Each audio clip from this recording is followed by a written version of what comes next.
Caroline, merci d'être avec moi aujourd'hui. Est-ce que Bonjour tu Héloïse. as bonjour, de te présenter s'il te plaît et puis de revenir un petit peu aussi sur ton parcours d'avant parce que tu as vécu à Hong Kong, aux États-Unis, au Royaume-Uni, je crois. Donc Oui. c'est aussi intéressant de savoir comment est-ce que tu as aligné tout ça et aussi nous parler un petit peu de tes services de coaching, s'il te plaît. Avec plaisir. Bien, merci beaucoup pour l'invitation. Je suis ravie d'échanger avec toi aujourd'hui et de partager un petit peu mon expérience, ma vie. Exactement. Voilà, bah écoute, moi je suis de retour en France depuis 1 an maintenant, après une longue expatriation de 17 ans. En fait, c'est ma carrière, hein. J'ai démarré ma carrière il y a 17 ans à New York avec un premier emploi où je travaillais dans le marketing. J'avais un diplôme d'école de commerce, donc pour moi j'étais partie pour faire du marketing. Et là, j'ai démarré à la Société Générale, banque d'investissement à New York pendant 1 an où voilà, j'ai découvert un nouveau monde et puis l'Amérique. Et puis après, ben, je suis retournée en Angleterre où j'avais fait un peu de mes études là-bas, chez Timberland où là, j'ai intégré la direction marketing. Et là, j'y ai passé presque 6 ans. J'ai très, très belle expérience. Et suite à ça, eh bien, mon mari a eu une proposition à Hong Kong et je me suis dit, oh, le temps anglais, j'en ai un peu marre. Je vais le suivre et j'ai posé ma démission et j'ai quitté mon équipe et les gens que j'aimais beaucoup en me disant bon bah faut changer, voilà on va évoluer. Et puis je suis arrivée en Asie et là une autre histoire, un autre chapitre avec je me suis un petit peu perdue au début parce que j'étais très très loin des codes auxquels j'étais habituée et j'espérais retrouver un travail similaire. Donc voilà, je suis arrivée là-bas et j'ai créé 2 entreprises. La première, Marketing Me, parce qu'en fait, je me suis dit, bon, bah, je vais créer quelque chose, je vais me mettre à mon compte et éventuellement, je retrouverai un boulot si ça me convient pas. Première boîte Marketing Me pendant 2 ans où là, j'étais ben, consultante en marketing pour les PME à Hong Kong. Et puis après, changement de carrière, je suis partie du marketing vers le coaching. Et là, je te raconterai peut-être plus tard comment, mais voilà, j'ai créé Coach Me, Marketing Me est devenu Coach Me. Et voilà, et donc ça fait 8 ans que Coach Me existe et que je suis leadership et business coach maintenant pour les leaders d'organisations internationales, les dirigeants d'entreprises.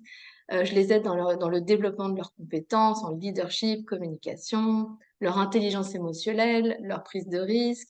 Et puis, ben, je les aide à obtenir une orientation claire dans les environnements ben, multiculturels, internationaux, complexes.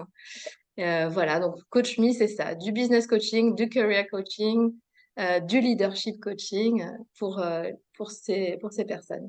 Super. Voilà. Félicitations. Et enfin, je pense que personnellement, je vois un petit peu le lien, enfin, je vois même vraiment le lien entre passer du marketing finalement vers du conseil, parce que déjà dans le marketing, il y a cette idée d'aider à Ouais. vendre. Donc finalement, c'est un peu comme passer de le faire pour une entreprise à le faire pour des personnes. Donc le lien me parle en tout cas, mais c'est quand même hyper intéressant de savoir si on peut revenir un peu sur cette transition. Qu'est-ce qui t'a donner envie de changer, de passer du marketing à te mettre à ton compte et qu'est-ce qui a suscité cette envie de bifurquer un petit peu? Alors, bah, l'envie de me mettre à mon compte, ça a toujours été quelque chose que j'ai eu en moi, je pense, et que j'ai réussi à révéler grâce à un coach, à une coach. J'ai eu la chance d'avoir une coach quand je suis arrivée à Hong Kong pour bah, m'aider à trouver un boulot. Et en fait, en cherchant un travail, cette coach m'a fait repenser un petit peu bah, voilà, qui j'étais, qu'est-ce que je voulais faire dans la vie, mes valeurs. Et là, je me suis découverte en fait que un peu entrepreneur. Et je me suis dit, bah, pourquoi pas essayer, quitte à revenir si ça va marche pas. Et en fait, je me suis révélée entrepreneur et j'adore ça. Et deuxièmement, bah, le coaching, pourquoi le coaching? En fait, ça paraît quelque chose derrière la tête depuis très longtemps. J'en avais étudié un petit peu en école de commerce. Je savais que ça me plaisait, mais je ne pensais pas que c'était un métier à part entière à l'époque. Et puis aujourd'hui, en fait, il y a 9 ans, je fais un feedback, enfin, je demande un feedback de tous mes clients en marketing, hein, donc mes clients marketing me, je leur dis, bah voilà, qu'est-ce que vous aimez vraiment dans mon service? Qu'est-ce qui fait la différence par rapport à une autre agence? Et le mot était le même pour tous. C'était vraiment, bah, Joséphine, tu nous coaches. Mais oui, mais je suis pas un coach, je suis consultante. Et voilà. Et en fait, je me suis dit, ah oui, il y a vraiment quelque chose. Je me suis dit, à ce moment-là, j'étais enceinte de ma première fille et c'est vrai que j'avais envie de mettre un petit frein. Je me dis, bon, je vais passer un peu plus de temps à la maison. Eh ben voilà, je vais apprendre le coaching. Je vais passer ma première certification ICF et si ça me plaît pas, bah, au pire, je redémarre Marketing Me et j'aurai eu un beau bébé. Et voilà. Et en fait, bah, je suis jamais revenue en arrière parce que j'ai adoré, j'ai plongé la tête la première. Et j'ai d'ailleurs fait toutes mes certifications là, jusqu'au master hein, pendant 5 ans. Je continue à me former parce que c'est un métier où il faut absolument, c'est hyper essentiel, enfin, c'est essentiel de continuer à apprendre des nouvelles choses et se former. Donc voilà, c'est plutôt ben, les autres qui m'ont un peu révélé et qui m'ont mis le doigt sur vraiment ce que je pouvais apporter de plus aux autres et à D'accord. mon environnement. Voilà. Génial. Ça, une autre question que j'avais sur le sujet, c'est pas exactement encore sur l'avenir du travail, qui est une de nos thématiques un peu principales, mais comme j'ai aussi une branche sur la vie d'expat et que tu fais un Oui, super parcours international, j'avoue que j'avais un peu envie de partir aussi dans cette direction, mais ok. est-ce que tu as quelques conseils en tant que coach en plus, pour des personnes qui veulent lancer leur entreprise, en particulier à l'étranger, et qui sont un peu en train de faire un tournant professionnel, comment réussir voilà, à lancer son entreprise et à se créer un réseau aussi, parce que finalement, Hmm. à l'étranger, parfois, c'est pas là qu'on a nos points de force. Non, non, non. Non, c'est sûr. Et puis, c'est vraiment un moment où il faut, en fait, se redéfinir, hein, se redécouvrir. Et pour ça, il faut poser les bases. Et puis, faut d'abord, alors mon premier conseil, c'est vraiment parce qu'il faut beaucoup de confiance en soi, faut du courage hein, pour sortir de chez soi et aller distribuer des business cards virtuels, parce que maintenant, il n'y a plus les business cards papier. Mais voilà, il en faut du courage, hein, et c'est pas donné à tout le monde et ça se travaille ça. Donc d'abord, il faut avoir un bon pitch. Un bon pitch, un bon elevator pitch, comme on dit.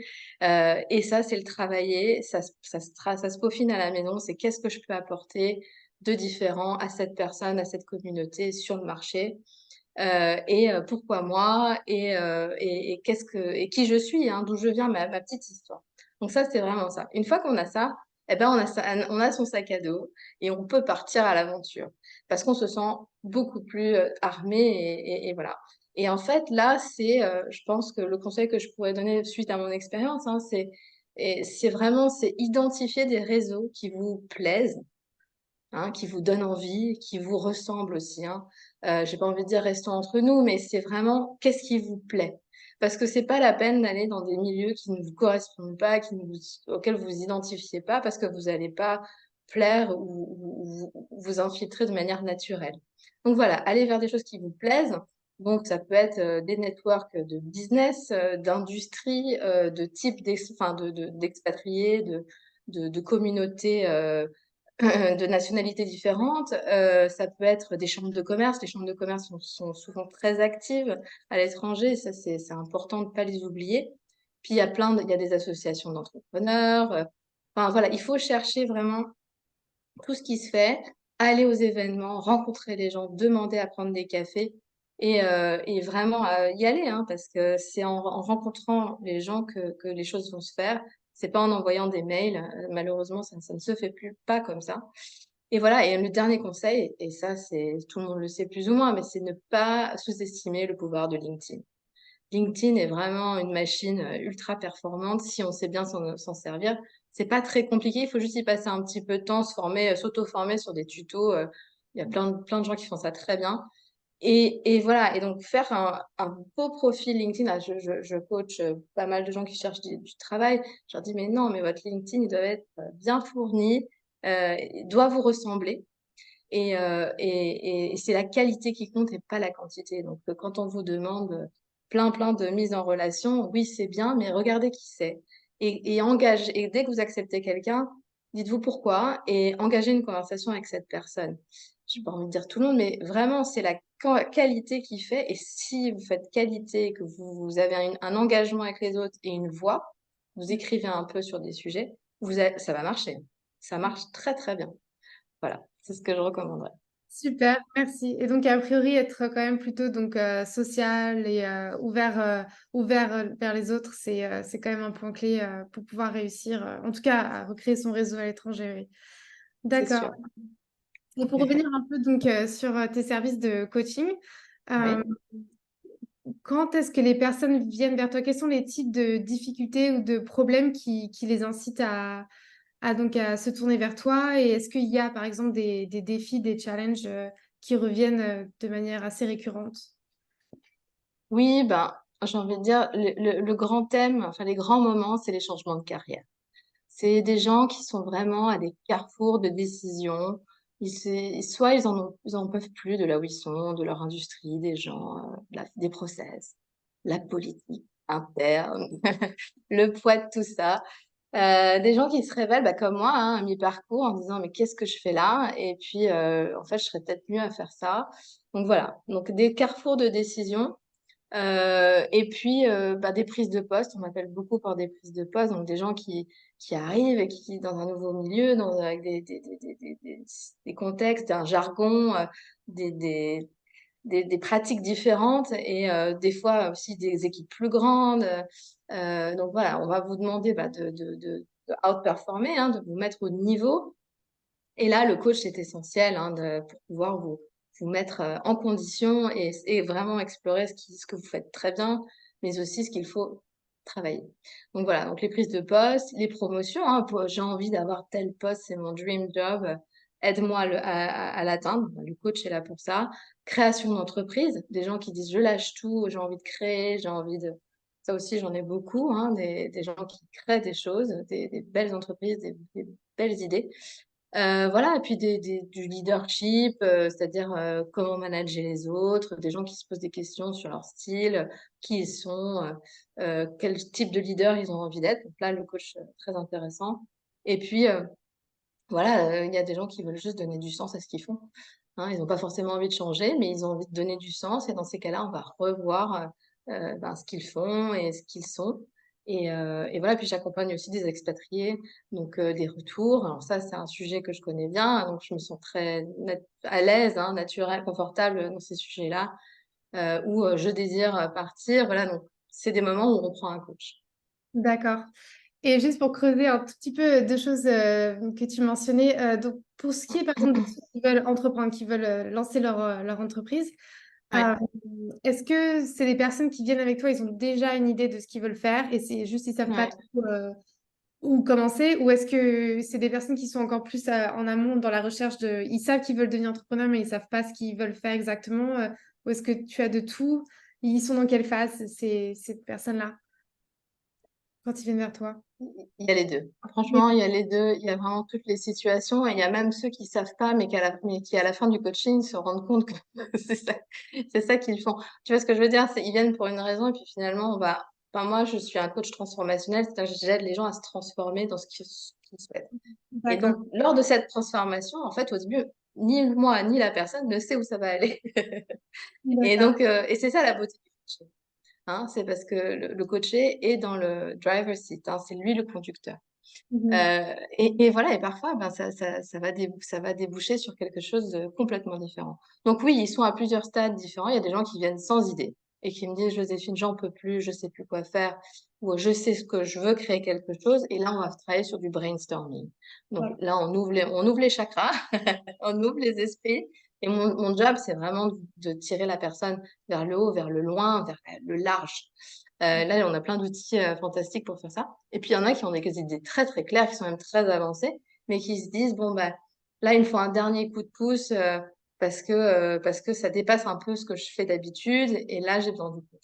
Donc oui, j'ai envie de te répondre à toutes les phases du développement d'une entreprise. Et c'était pas sur ma liste de questions, mais maintenant ça me vient juste à l'idée. Allez. Donc, toujours sur ces personnes-là qui sont un peu sur le thème de l'entrepreneuriat. Est-ce que dans ta clientèle, donc je ne sais pas si c'est essentiellement des femmes, si c'est hommes-femmes, si c'est essentiellement des Oui. francophones ou un peu de partout, mais est-ce que tu as remarqué des tendances peut-être selon la culture ou le genre de la personne? Est-ce qu'il y a des manières différentes d'aborder le coaching? Parce que par exemple, les femmes deviennent ont de plus en plus confiance en elles. Est-ce que tu remarques toujours des différences dans la manière de penser entre hommes-femmes ou d'une culture à l'autre, à moins que ta clientèle soit complètement française, mais j'étais curieuse de savoir si ça. Non, non, ma clientèle est très diverse. C'est aussi la beauté de l'after-Covid, de l'après-Covid. C'est-à-dire que maintenant, je travaille vraiment à l'international parce que online, hein. Et hier, j'étais avec Stockholm, demain, je serai avec New York, aujourd'hui, je suis avec toi au Canada. Enfin bon, tu vois, c'est, c'est vraiment femme, homme, j'ai envie de dire, c'est 50-50. Je me spécialise pas. Il y a des coachs qui se spécialisent et je pense qu'ils pourront mieux répondre à ta question. Moi, c'est un souhait personnel, un choix personnel de rester ouverte parce que alors peut-être parce que j'ai été entraînée, enfin formée, pardon, en Asie, où il y avait aussi une partie de la culture asiatique qui était importante dans ma certification aussi, parce que je travaillais avec des Asiatiques. Donc j'ai beaucoup travaillé avec des Japonais, des Singapouriens, enfin toute la zone, hein, voilà, et des Hongkongais bien sûr, et des Chinois. Et en fait, on se rend compte que ben, pour moi, l'importance du yin et du yang, c'est fondamental et c'est quelque chose auquel je crois. Cet équilibre de féminin, masculin, quand il est capable de se combiner ensemble, ça va va devenir une force ultime. Et c'est pour ça que moi, en tant que coach, je m'épanouis en travaillant avec les deux. Et voilà, c'est un peu ma vision. Je prône beaucoup le yin et le yang, et c'est complémentaire et on marche ensemble et on y va. Donc voilà, peut-être qu'il y aurait des coachs plus spécialisés qui pourraient te répondre, mais moi, c'est ma Ouais. vision du coaching. D'accord. Non, mais c'est intéressant justement de savoir que donc tu as cet angle-là aussi et que c'est ce que tu peux apporter aussi dans ton coaching, tes services. C'est un enseignement asiatique et une perspective différente aussi au vu Oui, de. on apprend beaucoup voilà, des autres, hein, des cultures des autres. Et puis surtout, tu vois, quand tu vas me dire, oui, c'est vrai il y a des problèmes récurrents chez les femmes et chez les hommes, mais ils sont tous les deux capables de monter au même niveau. Vraiment, ça, je l'ai vu sur tous les plans. Donc, oui, la confiance en soi, peut-être un peu moins chez les femmes que chez les hommes. Il y a des tendances, mais en fait, au final, quand on les identifie et qu'on travaille dessus, on arrive vraiment à un équilibre complémentaire. D'accord, super. Et je ne sais pas si Vivatech, auquel tu étais récemment, je crois, peut nécessairement nourrir cette réflexion et ta réponse. Désolée pour le bruit, je ne sais pas si on entend, il y a des sirènes Non, qui je n'ai pas entendu. Mais donc, en fait, je me demandais, donc, quand ces personnes viennent vers toi avec cette envie d'entreprendre ou maintenant aussi pour étendre un peu avec cette envie de repenser leur leadership, est-ce que, il y a une réflexion qui évolue au fil des années? Donc, depuis que tu as commencé tes services de coaching jusqu'à maintenant, et aussi peut-être donc en s'inspirant de réflexions que tu as entendues à Vivatech il n'y a pas longtemps, qui est aussi beaucoup tourné sur le leadership, il me semble. Est-ce que tu as remarqué qu'il y a des évolutions dans la manière de penser, d'aborder ces thématiques? Pardon, quelle thématique? La question est un peu floue. En fait, je me demande si, quand tu as commencé ce service il y a plusieurs années, euh, Oui. les personnes venaient avec toi avec un autre mindset que par rapport à maintenant. Est-ce que, par exemple, les gens sont plus à l'aise avec l'entrepreneuriat ou est-ce que il y a des questions, tu me disais, les personnes se demandent quand elles viennent vers toi parfois comment être un bon leader, se posent des questions par rapport à leur leadership. Est-ce que tu as remarqué des évolutions dans la manière de réfléchir, la manière de penser de ces gens qui se tournent vers tes services? Ou est-ce que les questions de leadership qu'on se posait il y a 10 ans sont toujours les mêmes aujourd'hui et finalement c'est des questions éternelles, entre guillemets? Oui, alors oui, le leadership, c'est un mot qui a le vent en poupe. C'est sur toutes les lèvres. Mais non, je pense pas. Enfin, après, tu as des tendances différentes parce il y a des contextes économiques différents. Il y a l'avant-Covid et l'après-Covid, hein. Là, on voit clairement, et je pense que c'est ça qui a mis en exergue le besoin du leadership. Mhm. Donc, voilà, aujourd'hui, c'est important de travailler son leadership, de définir quel leader on est. Et ça l'a toujours été, mais après, maintenant, je pense que c'est plus courant, c'est plus facile d'en parler, peut-être plus, D'accord. ouais. D'accord. Et donc, par rapport, comme tu disais, l'avant-Covid, l'après-Covid, je me demandais si le télétravail a influencé le leadership aujourd'hui. Enfin, je pense que la réponse est oui, mais de savoir, via ton expérience donc de coach, qu'est-ce que tu as remarqué, qu'est-ce qui ressort avec tes clients? Est-ce que le leadership est plus difficile? Est-ce que, au contraire, c'est finalement pas forcément plus difficile, mais juste différent? Est-ce que c'est vous en... Alors, oui. Oui, pardon, je t'ai coupé. Non. Euh, oui, c'est sûr, les méthodes de travail ont changé radicalement, hein. Il faut repenser le leadership avec dans cette nouvelle ère technologique. Donc, il faut reconnecter avec l'humain parce que on est de moins en moins ensemble, mais en même temps, on est toujours ensemble parce on est connecté. Voilà, donc c'est vraiment repenser le bon équilibre entre être à distance et être présent. En tant que leader, il faut savoir voilà, trouver cet équilibre. Et puis surtout, en tant qu'entreprise et culture d'entreprise, ça devient un incentive très important. C'est-à-dire que dans la recherche d'emploi, je vois, il y a plein de gens, c'est de jeunes aussi, hein, qui se disent, bon, mais moi, s'il n'y a pas un leader et si je ne peux pas aussi avoir de la liberté dans mon travail et de faire du télétravail, je ne pense pas que je vais considérer cette entreprise. Donc vraiment, maintenant, c'est rentré dans les mœurs, mais pas chez tout le monde, donc c'est encore en évolution. Donc encore en train de se mettre en place, mais c'est devenu un argument essentiel pour les entreprises, D'accord. télétravail. Ouais, très bien. Et pour venir aussi un peu donc sur ton podcast, j'ai vu que tu as quelques épisodes qui sont sortis, c'est super. Je te pose une question qu'on peut retrouver dans un des épisodes par rapport à comment renforcer sa Mm, légitimité en tant que leader, que ce soit directeur, manager. mm. Et si c'est pas trop redondant, qu'est-ce qu'il faut pour être un bon leader? Ah, bah écoute, ça se travaille, hein, déjà, c'est pas une formule magique qui va tout changer en un instant, mais bien sûr, il y a des choses qu'on peut démarrer dès aujourd'hui.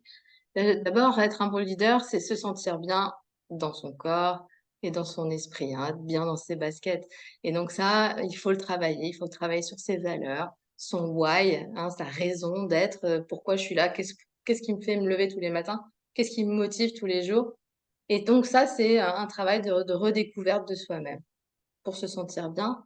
Si on se sent bien, on a la confiance, du coup, on illumine, on rayonne. OK? Deuxièmement, un bon leader, il prend le temps d'y voir clair.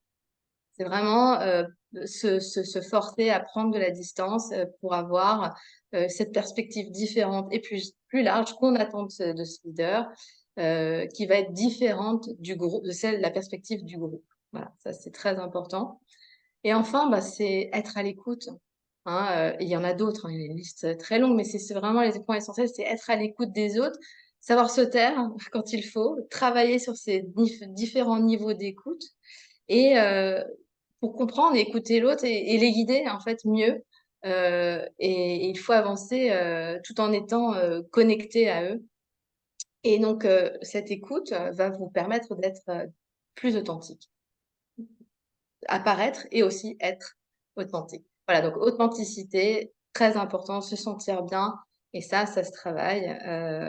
Ça s'improvise pas du jour au lendemain. D'accord, oui. Et j'ai l'impression, enfin, peut-être que c'est une perspective qui est biaisée, mais que de plus en plus, les gens se posent ces questions, donc comprennent que c'est pas acquis d'être leader, mais que donc c'est quelque chose qui se travaille, qui s'apprend. Comme tu disais, le leadership, c'est un peu le vent en poupe, mais dans un sens, c'est peut-être une bonne chose, que c'est plus simplement, je deviens manager-directeur parce que j'ai fait tant d'années, donc c'est mon Ouais, poste ici. Il y a vraiment ces réflexions de comment diriger, comment être manager, au-delà de oui, compétences, comment gérer ça. Ouais. tout Et, à fait. ouais. Et donc, pour finir, comment est-ce que tu imagines finalement, c'est une question que je rajoute, mais comment est-ce que tu imagines l'avenir un peu du travail au vu de donc ton angle, ton approche de coach avec toutes ces personnes qui sont dans des phases de transition et qui, d'une manière ou d'une autre, en tout cas, ont envie de prendre la barque, le navire, diriger le navire de leur vie. Comment est-ce que tu as l'impression que le monde du travail va évoluer? Quelles sont tes personnes? Alors, je ne suis pas devin, je ne suis que guide. Exactement, oui. Je suis facilitatrice de carrière, entre guillemets, Vivatech, artisan. Vivatech t'a inspiré Mais d'une manière ou d'une autre. C'était un ouais, plaisir aussi, Vivatech, non? ouais. Alors, ce que je peux dire, en tout cas, sur la France, et ça, après avoir passé 17 ans à l'étranger, je suis un peu partie parce que le marché français me correspondait plus trop et je le trouvais pas assez stimulant. Et puis, je voulais aller voir ailleurs. Et en fait, quand je suis rentrée, là, il y a un an, j'ai retrouvé une France métamorphosée. Alors, dans le positif comme dans le négatif, hein, bien sûr, il y a toujours cette complémentarité. Mais voilà, j'ai retrouvé une France, bah, je sais pas, plus jeune, plus créatrice, plus innovante. Enfin, Vidatech, il y avait une énergie galvanisante. Enfin, j'ai pu échanger avec des entrepreneurs, des grandes entreprises qui créent des choses fantastiques. Et ça fait du bien de voir que la France aussi bah, est stimulée par ça, est motivée par ça, a envie d'investir. J'ai vu plein d'investisseurs étrangers, il y avait vraiment le monde entier à Vivatech. Et ça fait un bien fou de voir ça et de se dire, bah, la France, en fait, elle est encore là. Elle a encore sa place et elle est en train de se développer. Et vraiment, ben, j'ai envie de dire, voilà, c'est motivant et ça donne envie. Enfin, moi, en tant qu'expatriée qui revient, je suis contente de recréer quelque chose bah, dans mon pays, hein. Et puis d'être en échange avec ces gens-là, ces créateurs de valeurs, d'idées euh, qui vont peut-être changer les choses.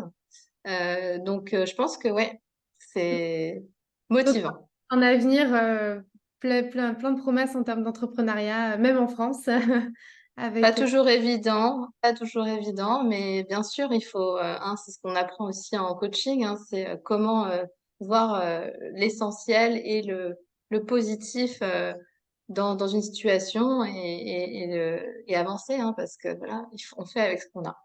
Oui, absolument. Merci beaucoup pour ton temps, Joséphine. Et puis, j'hésiterai pas à mettre les liens en dessous de la vidéo vers donc ton site et tes services de coaching pour entrepreneurs Merci beaucoup, Héloïse. dirigeants. Avec plaisir. Merci.